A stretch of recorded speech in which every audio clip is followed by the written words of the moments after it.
श्री सद्गुरु महाराज की 20वीं सदी के महान संत सद्गुरु महर्षि मेही परमहंस जी महाराज द्वारा संकलित रचित सद्ग्रंथ सत्संग योग चारों भाग के प्रथम भाग ध्यान बिंदु उपनिषद सामवेद का यदि शैलसमं पापं विस्तीर्णं बहुयोजनं विद्यते ध्यानयोगेन नान्यो भेदः कदाचन। कई योजन तक फैला हुआ पहाड़ के समान यदि पाप हो तो वह ध्यान योग से नष्ट हो जाता है। इसके समान पापों का नष्ट करने वाला कभी कुछ नहीं हुआ है। बीजाक्षरं परम बिंदुं नादं तस्योपरिस्थितं सा शब्दं चाक्षरे क्षीणे निःशब्दं परमं पदम्। परम बिंदु ही बीजाक्षर है, उसके ऊपर नाद है। नाद जब अक्षर अर्थात अनाश ब्रह्म में लय हो जाता है तो निःशब्द परम पद है। अनाहतं तु यच्छब्दं तस्य शब्दस्य यत्परं तत्परं विन्दते यस्तु स योगे छिन्न संशयः। अनाहत के बाद जो निःशब्द परम पद है, योगी उसे सबसे बढ़कर समझते हैं, जहाँ सब संशय दूर हो जाते हैं। बालाग्रसत्साहस्रं तस्य भागस्य भागिनः तस्य भागस्य भागार्धं तच्छयेतु निरञ्जनम्। यदि केस की नोक को 100,000 भाग करें तो उसका फिर भाग करने पर जो आधा भाग होगा वह नाद का स्वरूप होगा। और जब यह नाद भी लय हो जाता है तब योगी निरंजन ब्रह्म को प्राप्त करता है। अकारः पीतवर्णः स्याद्रजो गुणोदीर्घः उकारः सात्विकः शुक्लो मकारः कृष्णतामसः।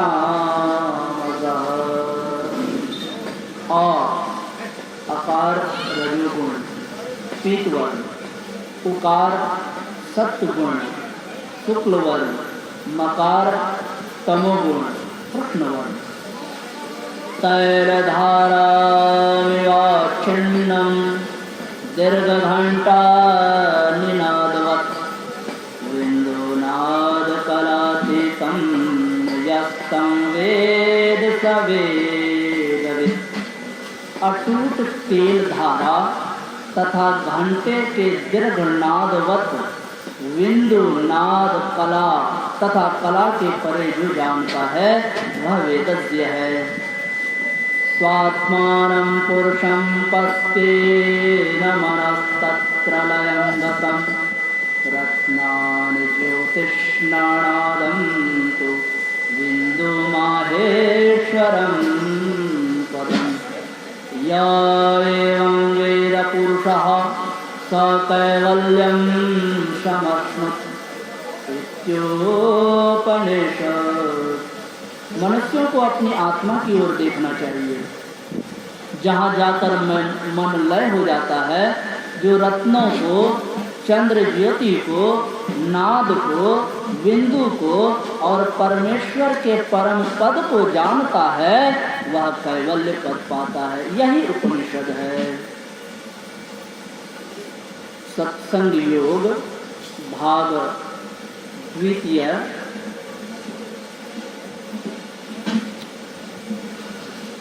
संत कबीर साहिब जी महाराज की वाणी। लोकामतिका भोरा रे,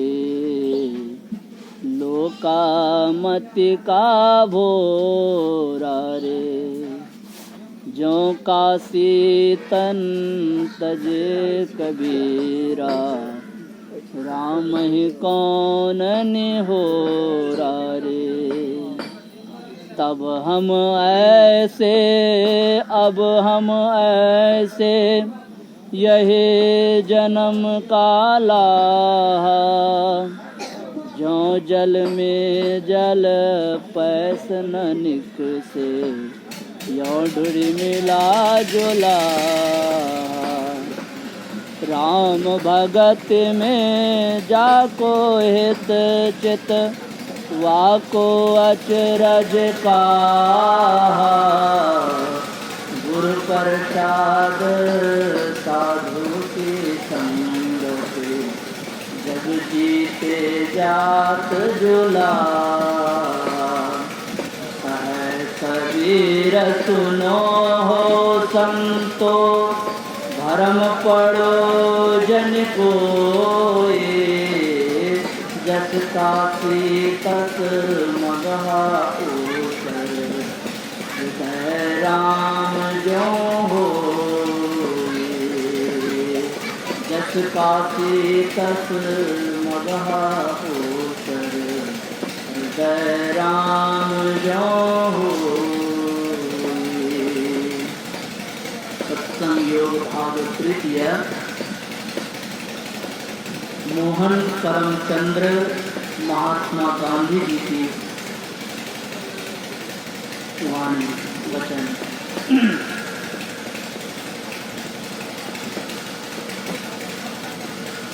राम कौन?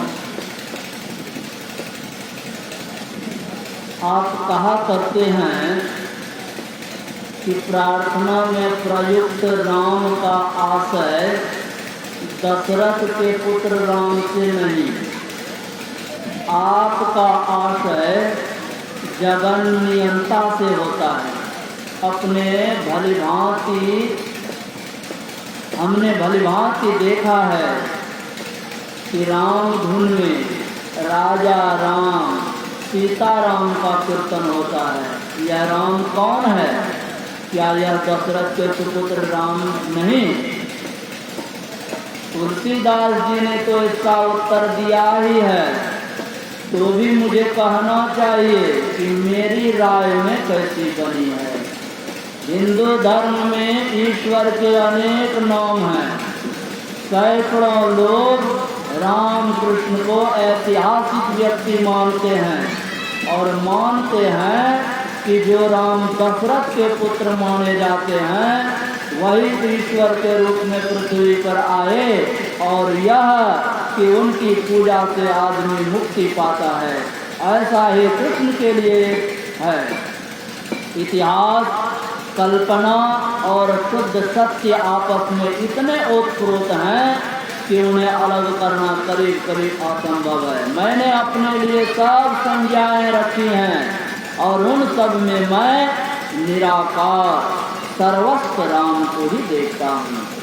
गांधी जी ने कहा, जिस राम नाम को मैं सब बीमारियों की रामबाण दवा कहता हूँ, वह राम न तो ऐतिहासिक या तवारीखी राम है और न उन लोगों का राम है जो उसका इस्तेमाल जादू टोने के लिए करते हैं।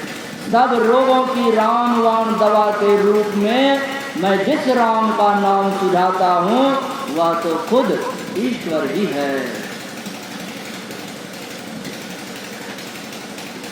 सबके साथ मिलकर मजमे की शकल में प्रार्थना करने का राज या रहस्य यह है कि उसका एक दूसरे पर जो शांत प्रभाव पड़ता है वह आध्यात्मिक उन्नति या रूहानी तरक्की की राह में मददगार हो सकता है।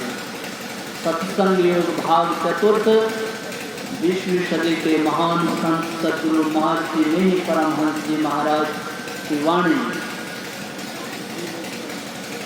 जीवो परम पिता निज कीन्हो, कहते संतन हितकारी।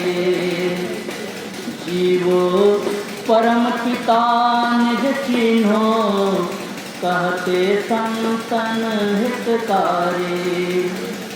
द्वैत प्रपंच के सागर बूढ़ो, सहो दुख भारी।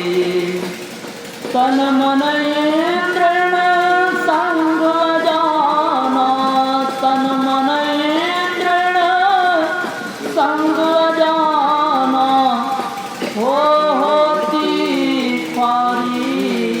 कहते संतन हितकारी।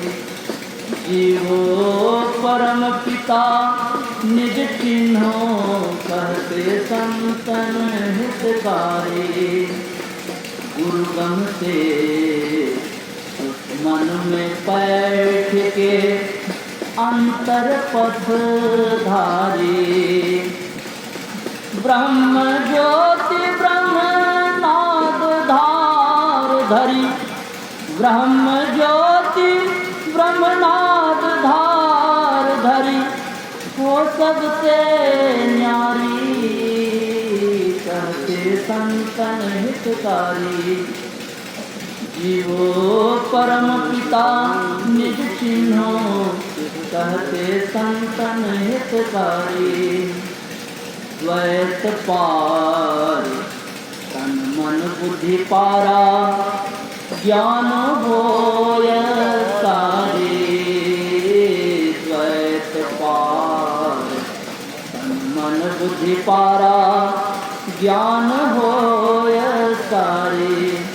मैं ही सोपितु चिन्ह आवे, मैं ही सोपितु चिन्ह में आवे।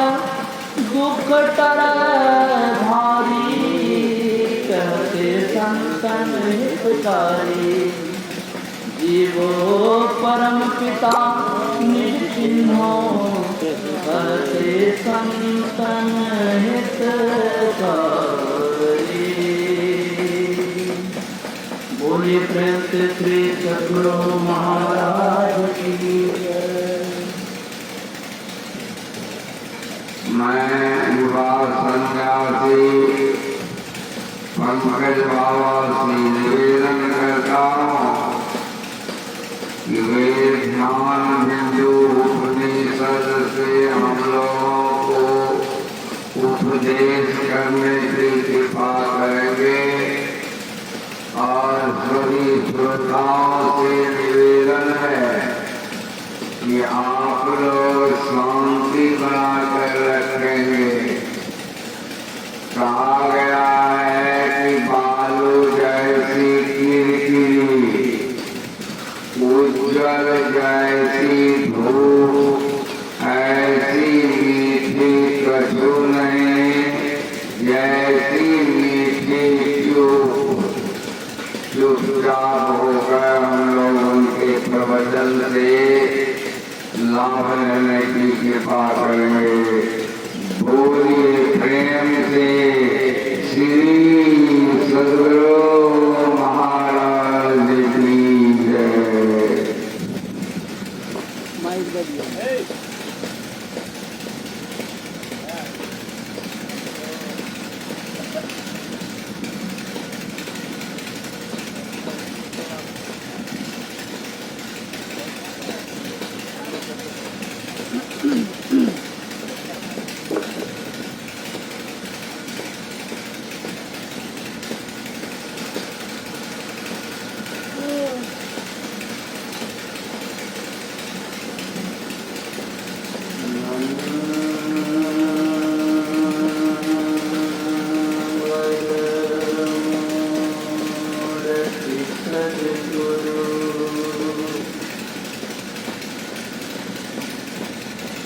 मंगलमय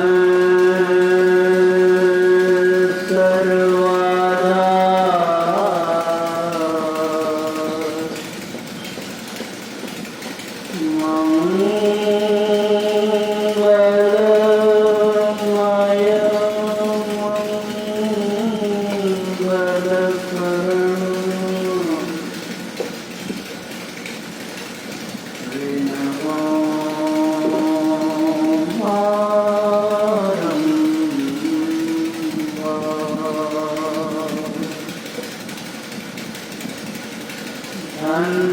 धन्य सद्गुरु सुखद महिमा कहे न जाए। जो कुछ कहूँ तुम्हारे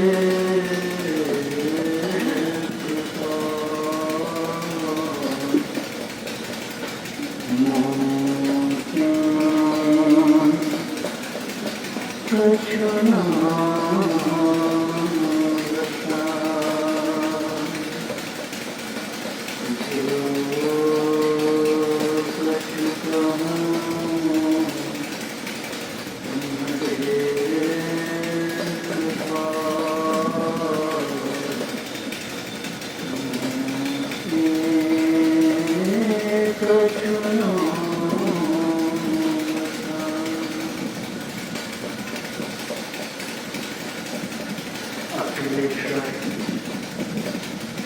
सर्वेश्वर सर्वाधार सर्वजगत नियंता सृष्टि के कण में व्याप्त परमात्मा सतगुरुदेव महाराज जी के पावन जुगल पाठ चरणों में बारंबार नमन। सतगुरु महाराज जी के विशेष कृपा पात्र पूज्य स्वामी अरुण भवन के परम पावन पाठ चरणों में नमन। मंच पर मंचासीन श्रद्धे वयोवृद्ध ज्ञान वृद्ध जगनंदन निवास सत्संग में उपस्थित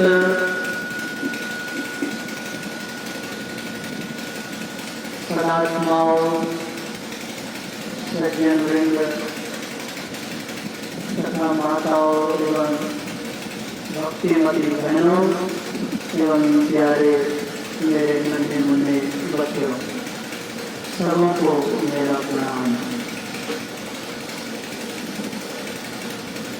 जैसा कि हम आपको विदित है कि यह सत्संग रखने का उद्देश्य क्या है। हम आप अगर यदि संसार में भ्रमण करके देखेंगे तो प्रायः हम आपको देखने को मिलेगा कि विवाह शादी में लोग सत्संग नहीं कराते हैं। विवाह शादी में प्रायः लोग डीजे बजाते हैं और डीजे में नाच गान और कई एक जगह तो देखने या सुनने को मिला है कि जो महिलाएं नाचने वाली होती हैं ऐसी ऐसी महिलाओं के लिए मंच बनाया जाता है और वहाँ पर नाच गान होता है और लोग समझते हैं कि मैं विवाह बड़ा धूमधाम से अपना और अपने बच्चों का किया। लेकिन अगर यदि हम आप इंसान हैं,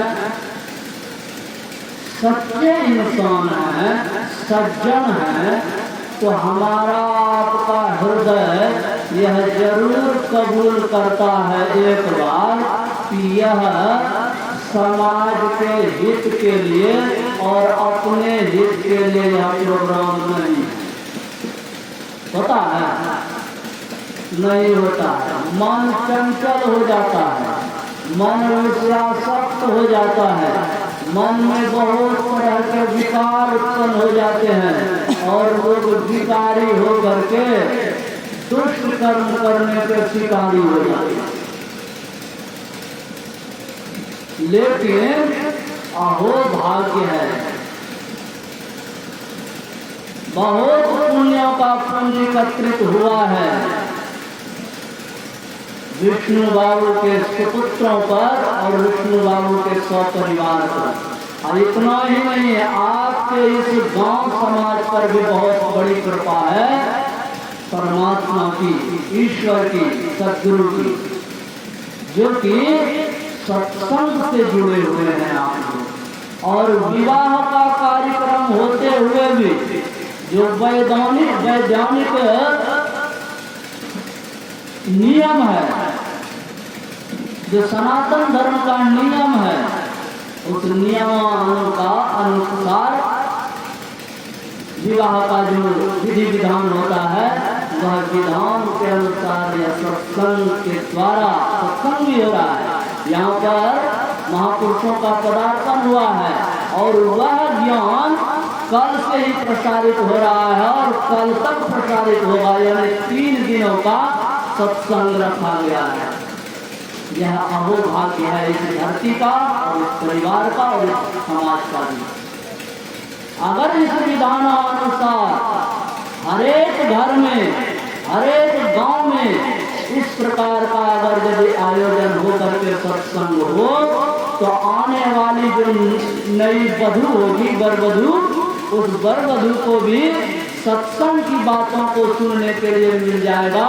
और सत्संग में जो अच्छी अच्छी बातें कही जाती हैं, सुख शांति प्रदान करने वाली, सुख शांति को मिलने पाने वाली जो अच्छी अच्छी बातें कही जाती हैं, वह नए वर के लिए भी लाभदायक है और आने वाली नई बहू के लिए भी है।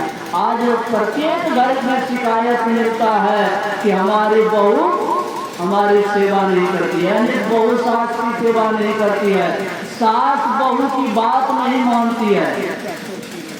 यह सब होता क्यों है? इसलिए होता है कि उनकी बात इनकी बात से मेल नहीं खाती है। सास चाहती है कि मैं सास बन करके रहूं, बहू हमारी जो है नौकरानी के तरह बन करके रहे, मैं जो कहूँगा हम मान जाए। यह गड़बड़ी सासुओं में भी है। अब बहुएं भी चाहती हैं कि मुझे जो सास कहती है मैं सास की बातों को ना मान करके अपनी मनमानी करूं।